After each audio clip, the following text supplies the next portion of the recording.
WWT presents Meet the Chief. Hi, everybody. Welcome to another episode of Meet the Chief. I'm Tracy Byrne. I'm the head of global cyber strategy and go-to-market here at WWT. And we are super excited to have Sumit Dhawan with us today, who is the CEO of Proofpoint. Sumit has a really impressive track record, formerly the president of VMware, and just brings a wealth of knowledge to the conversation and experience. So welcome, Sumit. We're super happy to have you on. Well, good morning, good day, everyone. Tracy, thanks for having me. Awesome. Thanks so much for being here, Sumit. So from your perspective, you guys are doing some really cool stuff at Proofpoint where you really dig into a concept of human-centric security, really as the foundation for everything that you're doing. Can you talk to us a little bit about why you guys are approaching it from that direction, as well as the personas that you're really speaking to within the customer organizations that you guys support? Yeah, Tracy, thanks for having me. And then, as you mentioned, Proofpoint, we are all about what we call human-centric security. What does that mean? If you think about it from a CISO or even a CIO perspective, at this point in time, they're trying to manage risk. They're managing risk at the infrastructure tier, as well as managing risk at the human tier, because 75+% of the time, all the attacks and compromises occur because someone in the organization, as an employee, as a contractor, as a human being, was attacked or made a mistake and compromised information or brought in an inbound attack inside the corporate walls, if you may, of information. And Proofpoint focuses on what companies need in terms of technology to protect people as well as defend data. Two key elements of what people do: they either collaborate with others, that's how they get targeted attacks, and they deal with data. That's their digital life for most part when it comes to their work environment. And Proofpoint, as a cybersecurity company, we provide our technology and services to ensure that customers can prevent targeted attacks or able to defend data because of careless or malicious errors by humans in their organizations. Yeah, Sumit, that's a really astute and really interesting concept that you guys have built the organization around. We actually at WWT really like that mantra because when we speak with our customers, they're really echoing the same sentiments. We actually have a direct quote from one of our clients, and I'm going to read it out loud to you. So it really just highlights what you're saying. So what they said was, we have all the tools, firewalls, education, and training, but we've got 20,000 employees and they remain our biggest risk. And that really just puts an underline in what you're saying. So can you share with our viewers just some recommendations that you have or technology approaches to really combat that major human risk? There you go. It's a common problem because, as I mentioned, 75+% of the time, the attacks and all kinds of vulnerabilities occur because of socially engineered human attacks. And that's sort of what customers are seeing as a critical component of their cyber architecture. So that was a great point, Sumit. And you guys really do focus on listening to your customers and ensuring that you're really staying abreast of the trends that are coming in. You guys actually recently came out with your annual Voice of the CISO report, which is extremely valuable if you guys haven't read it out there already. But for the purposes here, can you give us a quick summary of some of the more unique or interesting findings that you guys had, building that out and collaborating with the CISOs, really getting into their core issues? Yeah, listen, from CISO's perspective, the biggest challenge they're facing is that over the course of last few years, while the infrastructure has been quite fluid, there have been a lot of architectural decisions that many customers and CIOs have had to make in terms of where their hybrid cloud computing environment is going, where and how the mobile access requirements will go. Post-COVID, the hybrid work requirements have fundamentally challenged the IT architectures. During that period of time, the amount of holes that have been created from cybersecurity perspective that CISOs have been trying to solve have all been solved through one-off solutions. Okay. And despite getting a bunch of one-off solutions, now CISOs are faced with, they have a lot of spend, lots and lots of vendors and technologies to manage, and yet an environment that's not fully secure and continue to chase all kinds of threats that keep emerging. That's a common problem. What's the solution? An architectural approach that comprises of few integrated key technology solutions. That's what I'm hearing from CISOs. Again, coming back to human-centric and infrastructure-centric approaches. There's clearly the next generation infrastructure-centric protection solutions. This is, future, the new perimeter from network perspective is protected by SASE. The new endpoint solution is protected through EDR. Okay, identity and access as a foundation remains very critical, and SOC is getting automated. All of this is what you would consider fairly traditional, either infrastructure centric or foundational technologies from CyberStack. Now, for human-centric solutions, again, customers are saying that we need something that protects from all forms of inbound targeted threats, email being one of them, but email is not the only one. Smishing attacks coming in through Teams and Zoom are starting. Deep fake are going to start as well. So how does my threat protection solution protects us from all these kinds of channels as well as attacks? Secondly, my data protection and my insider risk, because people are the ones who are leaking the information because of just errors, carelessness, or even being malicious, because just, they can be compromised, especially in industries where people are handling extremely sensitive information. This is where data security platforms or solutions are coming in. So that's the new cybersecurity architecture. The infrastructure-centric solutions, which is SASE and EDR, human-centric security solution, your threat defense and data security, all riding on an identity access platform and all automated through SOC automation. That's what I'm hearing from CISOs on how to go with few players that provide rich solutions that integrate together in that manner as I laid out. Yeah, that's so spot on from what we're hearing from our seats as well. There's so many different ways to describe that scenario for our customers, whether it's driving towards a richer platform consolidation or simplifying SecOps. But really, what it comes down to is that you can have all of the tools in the world, but if you don't have strong integration points, you're not going to be able to take advantage of the human capital that you do have to be able to take action on it and really limit the risks that you're exposed to. Exactly. I heard from the CISOs that while they want that sort of more standardized and an architectural approach, what obviously everyone is uncomfortable with is all boxes in that solution coming from one single player. It is impractical. It's impractical because that doesn't provide focus from that solution provider to provide the best in class security stack for that capability. And secondly, it doesn't provide integration across key components. So what I heard from all our customers was build your best solution for threat defense and data security and make sure it integrates well with the other components in the architecture. And that's what we are focused on. Yeah, that's fantastic. Identifying your key investment partners that you're working with the technology industry and then making educated decisions on what tools you can bring into the fold, I think is going to be really critical for our customers. And it's the right way to look at it, because when you can help our customers achieve these things in a way that's consumable, you're able to actually create an environment that's cohesive and really, driving down your risk, which is the biggest initiative for all the CISOs that we're working with.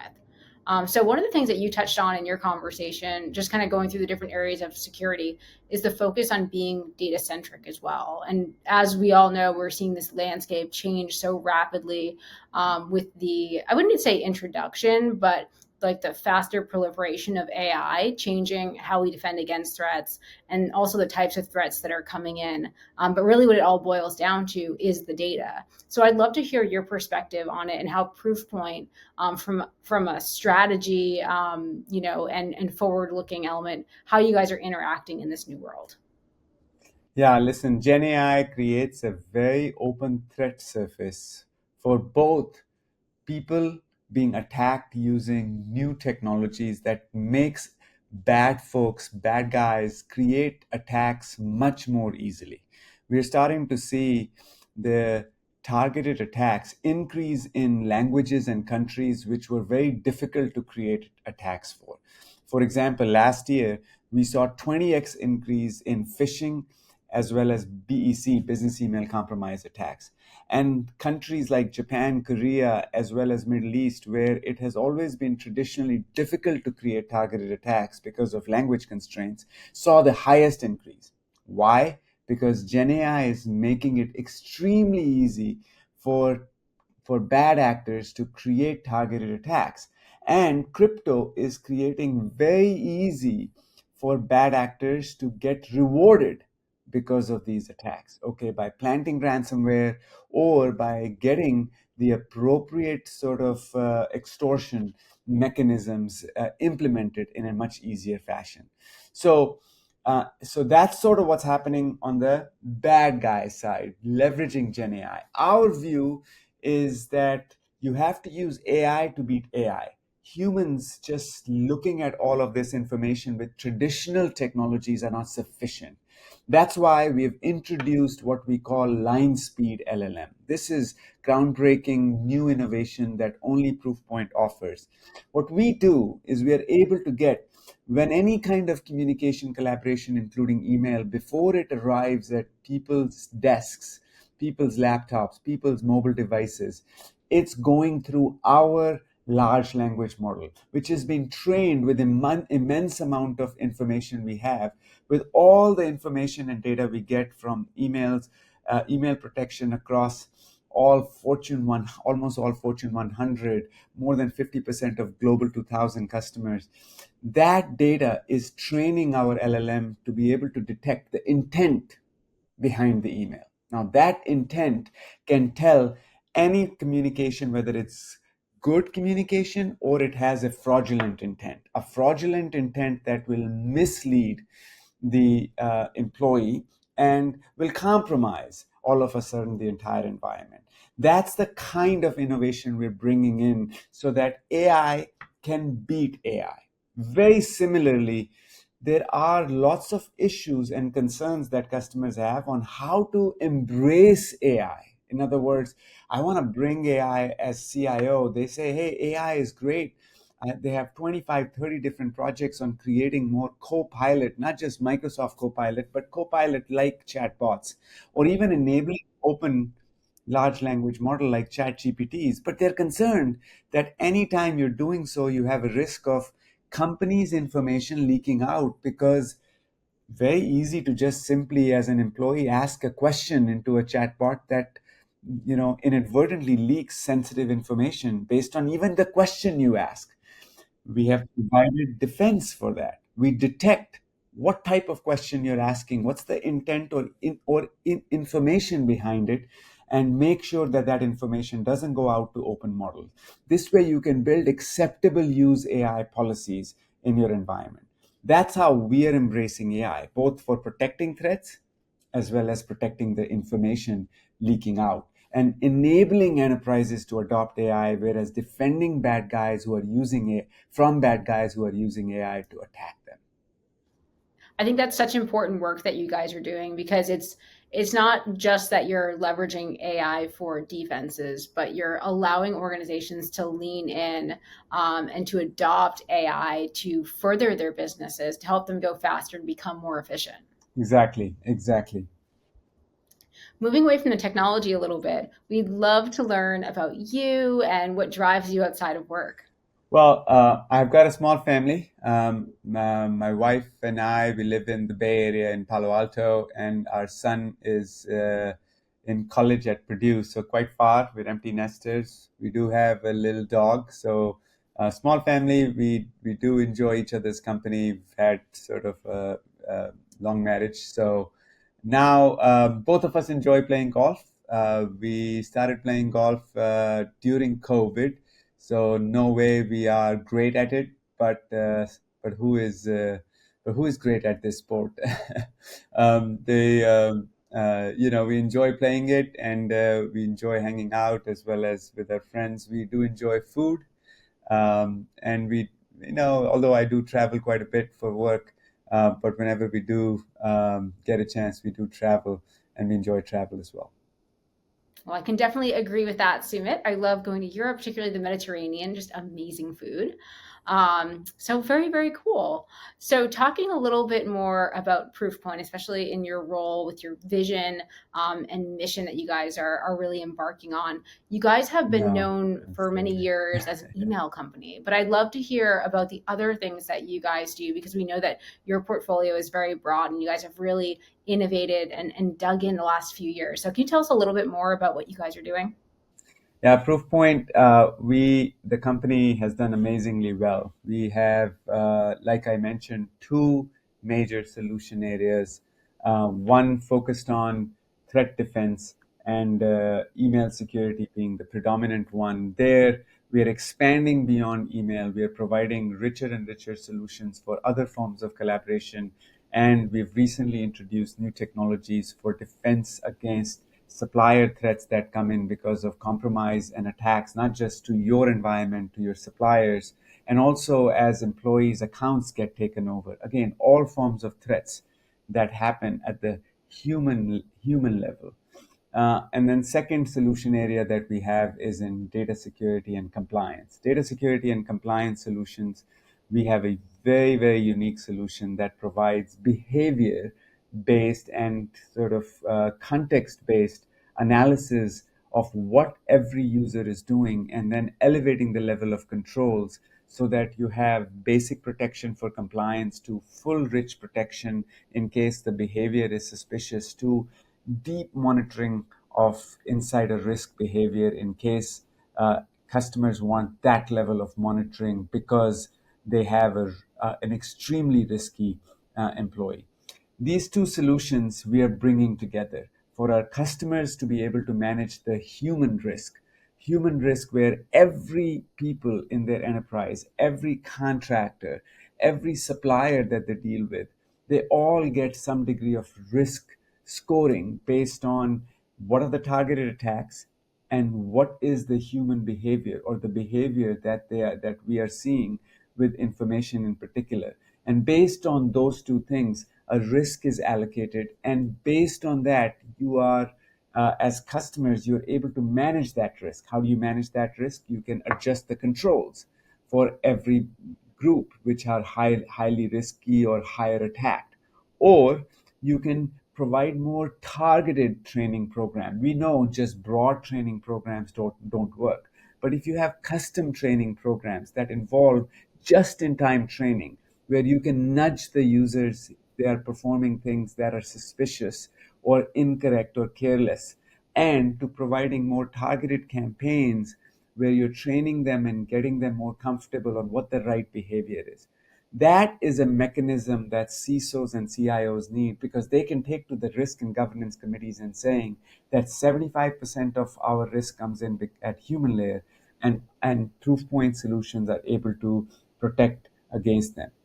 As a company, we are at this point of time close to 5,000 employees. At this point of time, we have tens of thousands of customers, and we focus on larger enterprises, but we have taken our solutions into smaller customers as well. So we are providing rich solutions and expanded reach. We started our business mostly in the US. We are taking the business internationally. We are opening up new solutions and services in Middle East, Japan, Australia, parts of Asia, which will give us expansion. And as a company, we are, healthy financially. So we're looking at what that means for us in terms of going into the public markets as public markets open up over the course of next 12 to 18 months. So we have a lot of exciting things happening in the company, new innovations, expansion from reach through our partnerships and partners like yourselves, as well as other countries and globally where we haven't served through our solutions in the past, and then looking for taking the company out into the public market as the markets open up over the course of next few quarters. So exciting times ahead. Wow. So what you guys are doing right now is extremely transformational. And I'm sure there's just a lot of energy at the company right now, just knowing that you're going through this huge transition potentially over the next year and a half. That's right. We're focused at this point in time on innovation. We know this is a massive surface area of risk for our customers. We provide unique technology and solutions, and we believe through a focused approach, while integrating with the rest of the cyber ecosystem, we are going to be able to serve CISOs and CIOs with solutions that they need and ask from us. Thanks so much, Sumit. It's been amazing having you on the show with us. Before we depart, do you mind sharing with our viewers maybe 3 insights that you have from your vantage point that we can leave with our guests?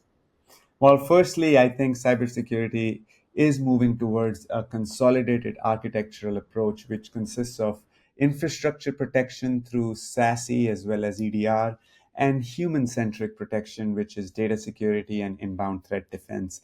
Proofpoint focuses on the latter while integrating with other components. That's number one. Secondly, if you're thinking about the human-centric solutions, you have to think about a holistic threat defense. The emergence of new forms of threats created through the power of Gen AI can only be solved through AI technologies. These are no longer basic email technologies that have existed over the course of last several years, or just sort of patchwork of technologies you can deploy. You need a much more comprehensive, innovative solution to protect against these targeted threats. And we would love to be the partner for you if you're not a customer, and if you are a customer, we love having you as a customer. And then thirdly, I would say thinking about human risk. How would you build this human risk solution, which comprises of data security, where data can be protected in every channel based on the behavior of the individual, including new channels such as Gen AI that you want to embrace, and how the user behavior and targeted threats need to be prevented through some kind of a holistic human risk solution. That's where Proofpoint can provide one-of-a-kind solution for you, really alleviating your concerns about the 75% plus of information and ransomware risks that come in, which is at the human layer. So those are the 3 things I would leave for the audience. Great to be here, Tracy. Thanks for giving us the opportunity, and thanks for having me. Thank you so much for joining us. These have been incredible insights. We are at WWT so excited to continue growing our partnership together and really driving value for all of our shared customers. So thank you again, Sumit, and thank all of you for attending this latest episode of Meet the Chief.